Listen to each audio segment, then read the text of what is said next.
good morning students. I am your science teacher and today I will teach you science of class 4th. And today we start new chapter 2, animal living and surviving. जो animal हैं वो किस तरह से रहते हैं and survive यानी कि अपना जीवन जीते हैं. Part 1. So all of you open your science book, Science of class 4th, and open chapter number 2, Animal Living and Surviving. In this chapter we will discuss about the different types of animals. First, you know,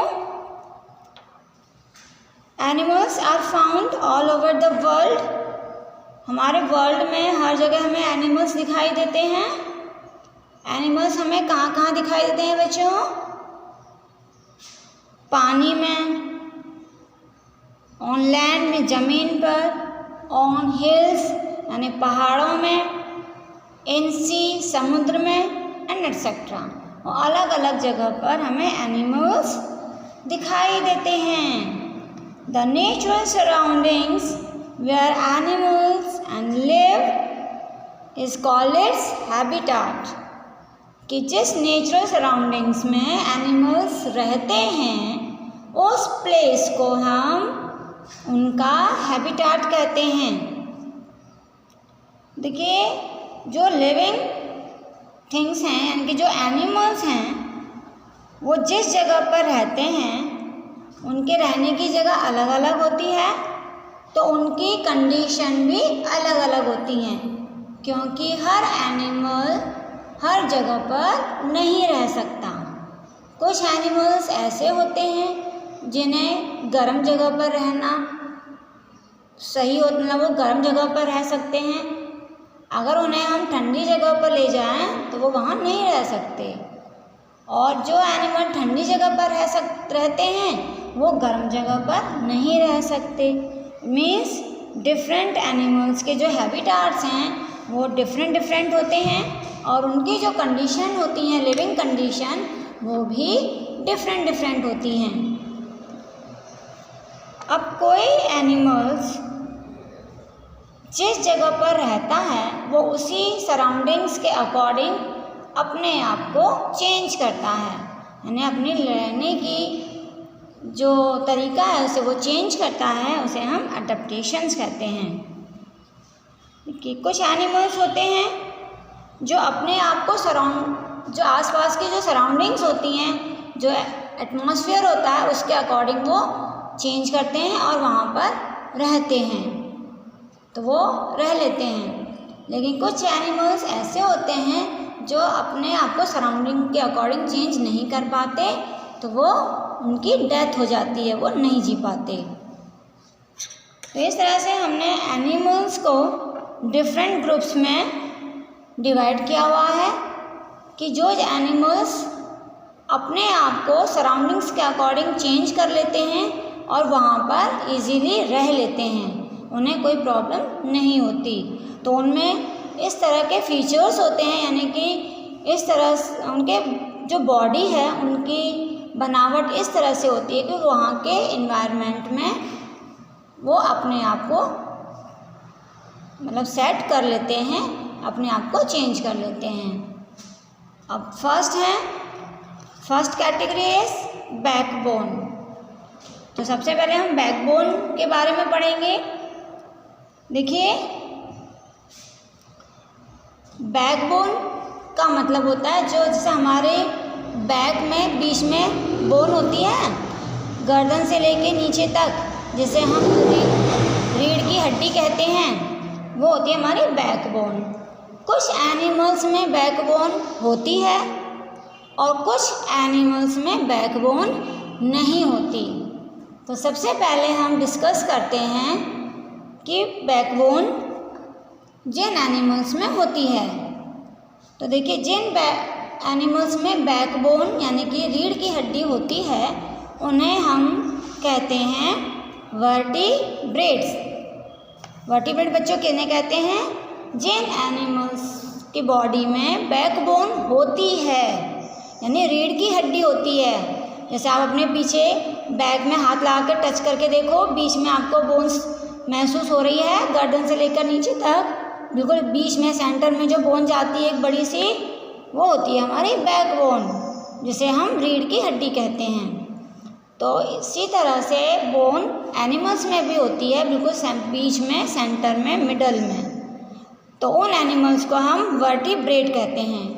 अब किन किन animals में backbone होती है? देखो काव, देखो ये काव की बैक है, ये बीच में देखो यहाँ पे अगर आप टच करके देखोगे तो हार्ड टच लगेगा, तो ये इसकी बैकबोन होती है, बीच यहाँ से लेकर यहाँ तक, तो इसमें बैकबोन होती है। इसी तरह से देखो क्रोकोडाइल है, इनकी ये यहाँ से लेके बीच में पूरी बैकबोन होती है इनकी। इसी तरह से बफेलो है, भैंस होती है, गोट है, शीप है, हॉर्स हैं, ऑक्स है। तो ये सभी एनिमल्स जिनके अंदर बैकबोन होती है यानी कि बीच की जो रीढ़ की हड्डी होती है उन्हें हम वर्टिब्रेट कहते हैं।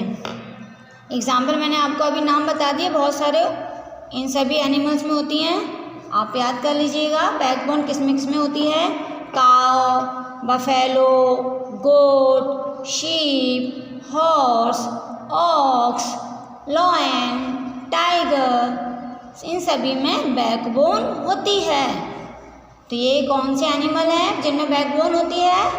याद कर लीजिए, जल्दी से बताइए, वर्टिब्रेट। अब हम डिस्कस करते हैं इनवर्टिब्रेट। अच्छा बच्चों ये बताओ, हम इंसान हैं, हम कौन है इंसान? हमारे अंदर बैकबोन होती है या नहीं? होती है। अभी मैंने आपको बताया था कि अपने बैक में आप टच करके देखो, रीढ़ की हड्डी हमारे में होती है ना बैकबोन, तो हम भी किस में आ गए? वर्टिब्रेट में। तो हम भी कौन है? वर्टिब्रेट। अब हम डिस्कस करते हैं इनवर्टिब्रेट। इनवर्टिब्रेट हम उन एनिमल्स को कहते हैं जिनके अंदर बैकबोन नहीं होती। अब बैकबोन किसके अंदर नहीं होती? जैसे आपने देखा होगा घर में इंसेक्ट होते हैं, हम उनको मारते हैं तो वो पूरे पिचक जाते हैं और उन्हें कोई बोन्स नहीं होती हैं। जैसे इंसेक्ट, मक्खी है, मच्छर है, कॉकरोच है, ये वॉर्म्स कीड़े होते हैं, कैसा भी कीड़ा हो, उनके अंदर बोन होती हैं? नहीं होती, है ना। ये स्कॉर्पियन, बिच्छू होता है, ये इनके अंदर, इसको जब आप मारेंगे हम तो इसमें कोई बोन नहीं होती हैं। तो जितने भी इंसेक्ट्स होते हैं, वॉर्म्स होते हैं, कीड़े, स्कॉर्पियन, बिच्छू, इन सभी में बैकबोन नहीं होती। तो ये कौन से एनिमल हैं? इनवर्टिब्रेट्स। तो आप याद रखेंगे, इनवर्टिब्रेट्स हम किन्हें कहते हैं? जिनके अंदर बैकबोन नहीं होती, उन एनिमल्स को हम इनवर्टिब्रेट्स कहते हैं। देखिए यहाँ पे पिक्चर्स दी हुई हैं, इसी तरह के और भी एनिमल्स होते हैं। Now next we discuss about the habitat. Habitat मैंने आपको बताया रहने की जगह। देखिए जो एनिमल्स हैं, हर एनिमल्स अलग अलग तरह की जगह पर रहता है, वो उनके हैबिटाट हैं। मतलब ऐसी जगह जहाँ पर एनिमल्स रहते हैं उन्हें हम उनका हैबिटाट कहते हैं। अब जो एनिमल हैं वो डिफरेंट एनिमल्स डिफरेंट प्लेस पर रहते हैं। जैसे कुछ एनिमल्स हैं वो ज़मीन पर रहते हैं, कुछ एनिमल पानी में रहते हैं, कुछ एनिमल्स वाटर और लैंड यानी दोनों जगहों पर रहते हैं, और कुछ एनिमल्स ऐसे होते हैं बच्चों जो हवा में उड़ते रहते हैं, ज़्यादा से ज़्यादा टाइम वो हवा में उड़कर अपना स्पेंड करते हैं। तो उनके अकॉर्डिंग हमने उनको अलग अलग कैटेगरीज़ में डिवाइड किया हुआ है, 5 कैटेगरीज़ में। फर्स्ट है आपका टेरेस्ट्रियल, मीन्स जो ज़मीन पर रहते हैं, एक्वाटिक जो वाटर में रहते हैं, हम उन्हें एक्वाटिक कहते हैं।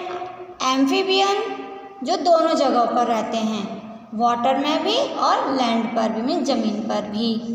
एंड आर्बोरियल एरियल जो हवा में रहते हैं, उन्हें हम आर्बोरियल एरियल कहते हैं। आज के लिए इतना ही। टेरेस्ट्रियल एनिमल्स के बारे में हम नेक्स्ट वीडियोज़ में डिस्कस करेंगे। तो बच्चों, आज आपको समझ में आया हमने क्या पढ़ा? बैकबोन, वर्टिब्रेट्स एंड इनवर्टिब्रेट्स के बारे में पढ़ा। तो आप इनको रीड करिएगा और इन्हें याद करिएगा। So thank you, have a nice day, bye.